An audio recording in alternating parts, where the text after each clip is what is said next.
On January 6, 2025, at 11:15 in the morning, a man named David Morrow was sitting on the balcony of his apartment, enjoying the view of the Pacific Ocean. It was a normal day as usual. Meanwhile, the hills of Pacific Palisades, about 5 miles away from his apartment, but he sees fire with flaring sparks. Within just 1 hour, the fire grew so much that the smoke completely hid the mountain. If seen in satellite view, this fire was first reported on the mountains of Palisades. But after a few hours it spread to the areas of Eatonhurst, Kenneth Getty, Scurry Ball, and San Fernando. At the time when this fire broke out, winds of 100 km/h were blowing here whose direction was from inland towards the ocean.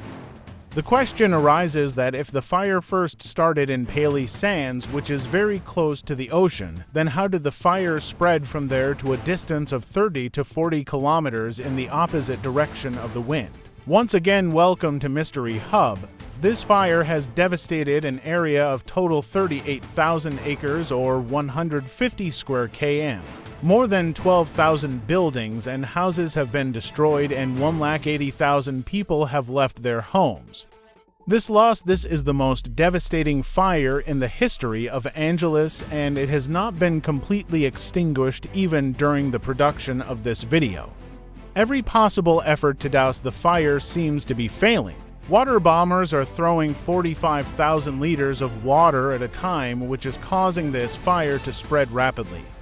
Special chemicals are also being thrown with the help of water bombers, which are just a few drops in front of the fire, but all the efforts seem to be going in vain in front of nature, California, where there's already a shortage of water, due to which fire hydrants were often lying empty. Due to spreading in 7 different areas, firefighters and their equipment also got divided, and on top of that, when the winds of 70 to 100 km/h were blowing, the fire got completely dispersed. But when this happened, the fire started flaring up even more.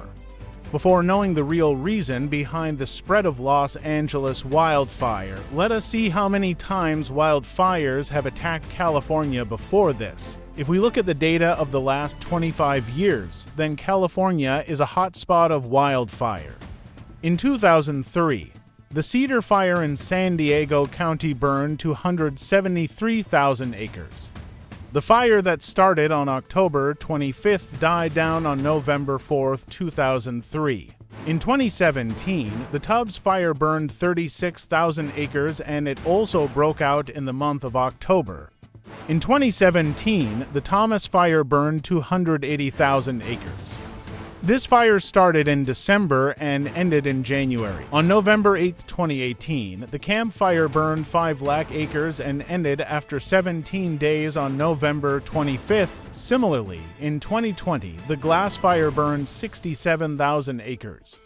Attacked in this started in September and ended a full month later in October. If the dates of all these wildfires are taken into consideration, then these include one thing is very common. Winters means these wildfires have occurred in the winter months only, and now Los Angeles wildfire has also occurred in the peak winters.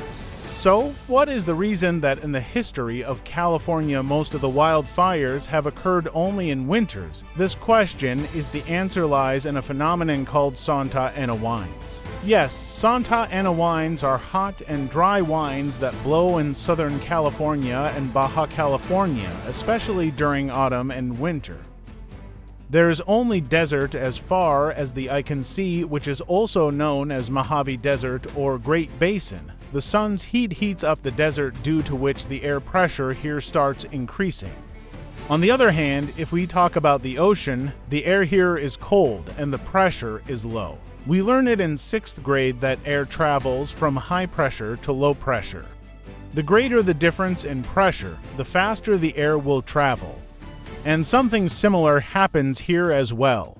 Santa Ana winds blow fast from southeast California. These dry lands move from here towards the ocean and wherever the hot winds pass.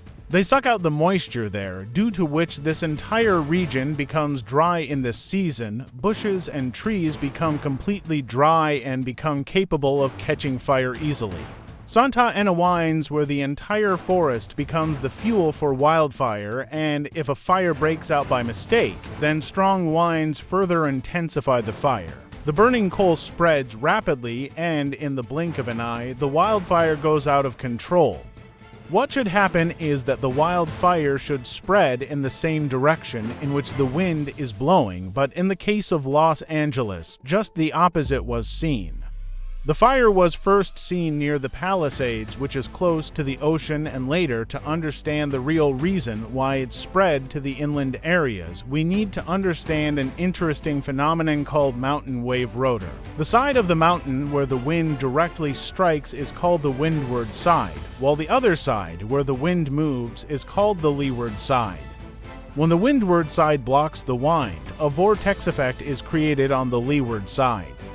In this vortex, the wind keeps rotating in a circular motion.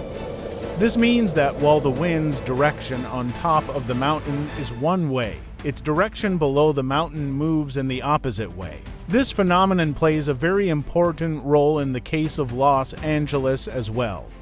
The place where the fire was first reported is the leeward side, and here the mountain top is moving due to the mountain wave rotor.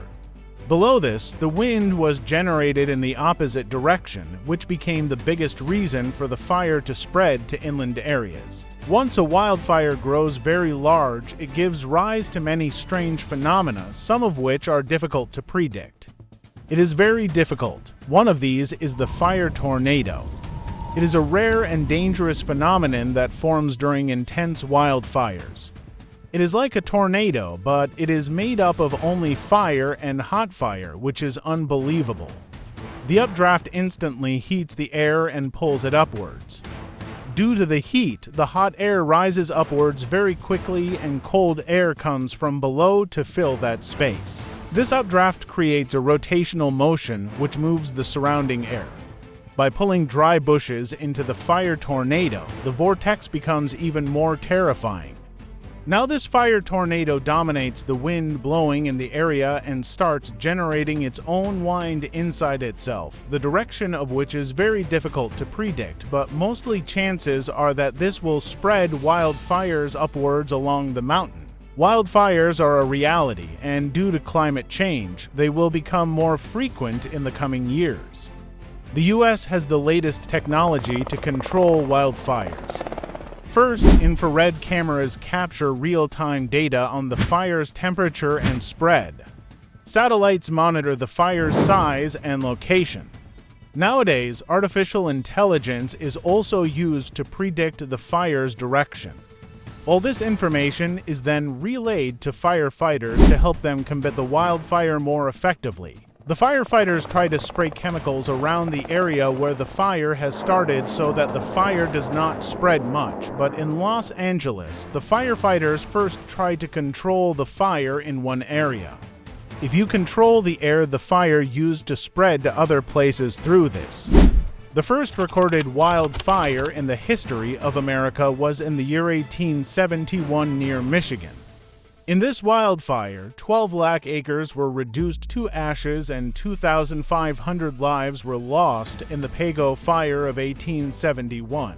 From the Peshtigo Fire of 1871 to today's Los Angeles wildfire, nature is signaling that controlling fire is still nearly impossible. However, if we try to understand nature and adapt to climate change instead of fighting against it, then perhaps the cycle of wildfires may come to an end once again. The series of fires may stop again. Hope you will like and share this video of Mystery Hub as well. Thank you very much for your loving comments. See you in the next great video.